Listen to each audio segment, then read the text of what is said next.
Alors, je voulais te faire cette vidéo parce que des fois en cabinet, j'ai des femmes qui ont du mal à appréhender cet exercice, qui ont du mal à le faire pour plusieurs raisons. La première raison, c'est que ressentir ce qui se passe dans leur corps, ça reste compliqué. Donc autant il y en a qui vont avoir besoin d'un petit ajustement et en fait ça se débloque assez rapidement et puis plus ça va aller, plus ça va s'affiner, ce qui est normal. Et autant il y en a, ça va prendre un peu de temps. Donc si c'est ton cas, si quand tu es dans l'exercice et tu visualises ce qui t'embête en ce moment, la situation désagréable en ce moment et tout, d'ailleurs je te conseille de commencer par une situation agréable, tu verras que c'est peut-être plus facile dans certains cas. Donc si tu n'y arrives pas avec une situation désagréable, déjà commence avec une situation agréable, peut-être que ce sera plus facile.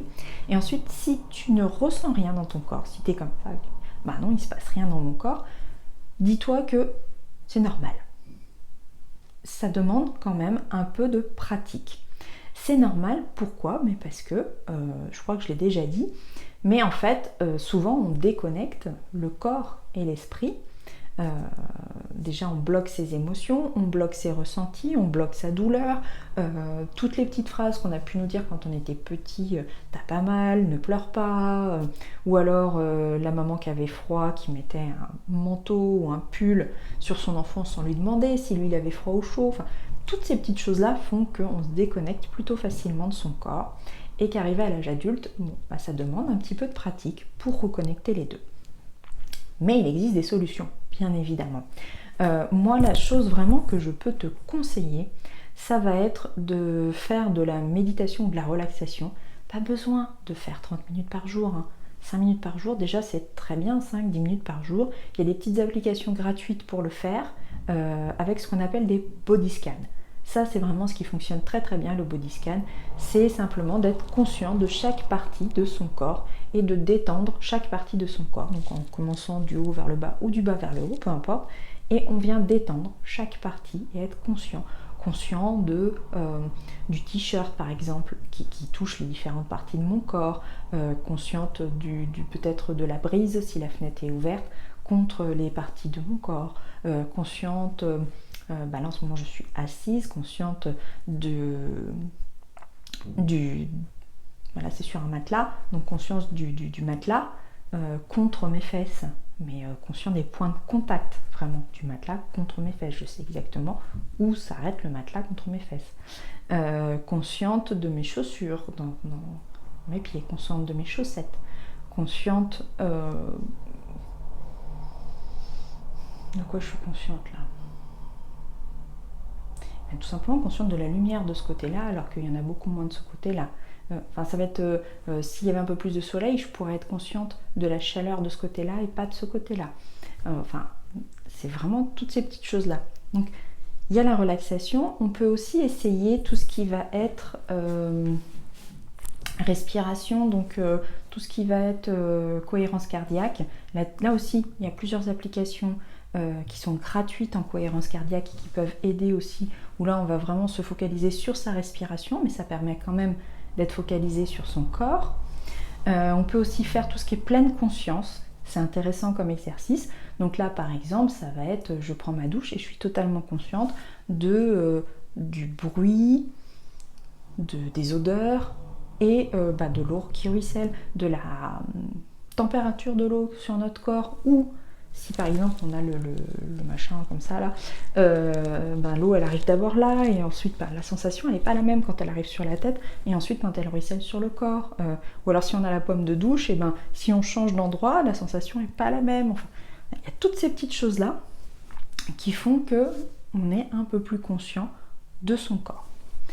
Ensuite, pour tout ce qui est les images, alors ça c'est quelque chose que les gens souvent zappent, alors que les images, elles sont vraiment, vraiment importantes. Alors je sais qu'on ne se fait pas tous des images, et ça je l'ai redit plusieurs fois, je sais qu'on ne se fait pas tous des images, mais des fois ce sont juste des ressentis d'images, comment dire,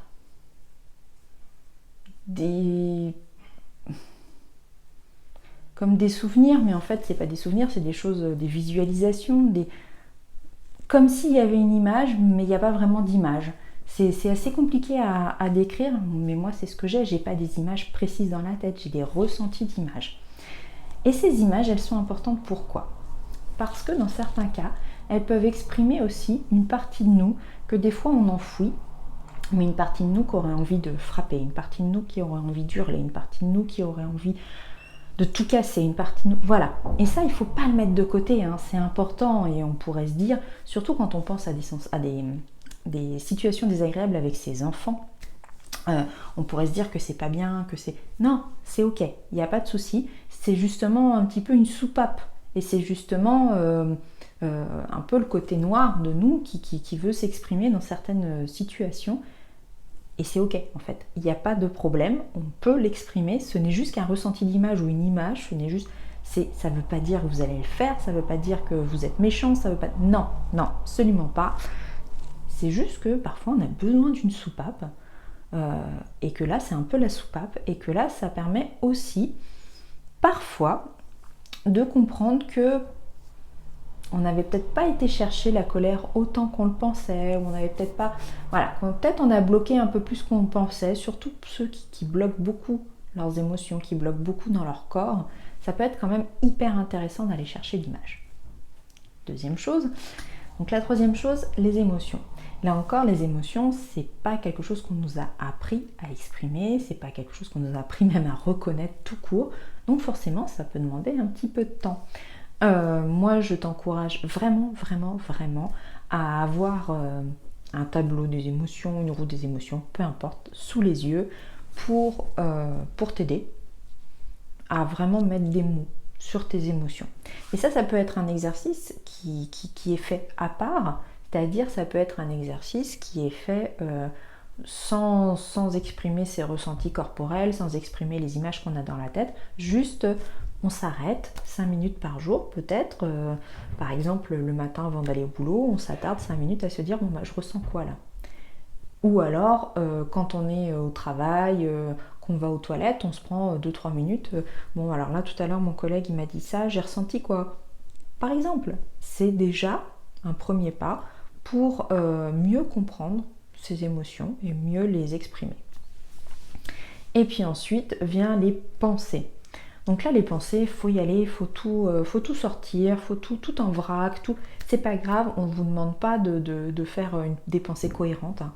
Généralement c'est pas forcément cohérent, mais il faut tout sortir, il faut y aller. Et vous pouvez même aller un petit peu plus loin en les écrivant, en faisant vraiment de l'écriture automatique, c'est-à-dire toutes vos pensées, vous écrivez. Ça vous permet déjà d'une de pouvoir les relever et de deux de pouvoir peut-être travailler dessus après si besoin. Donc voilà, ça c'est vraiment si vous avez du mal à faire chaque étape, vous pouvez vraiment décomposer chaque étape, vous entraîner sur une étape et une fois que vous l'avez bien assimilé, vous entraîner sur la deuxième étape et petit à petit pouvoir enchaîner les 4 étapes. Franchement, une fois qu'on a pris l'habitude, les 4 étapes s'enchaînent plutôt naturellement et facilement. Voilà.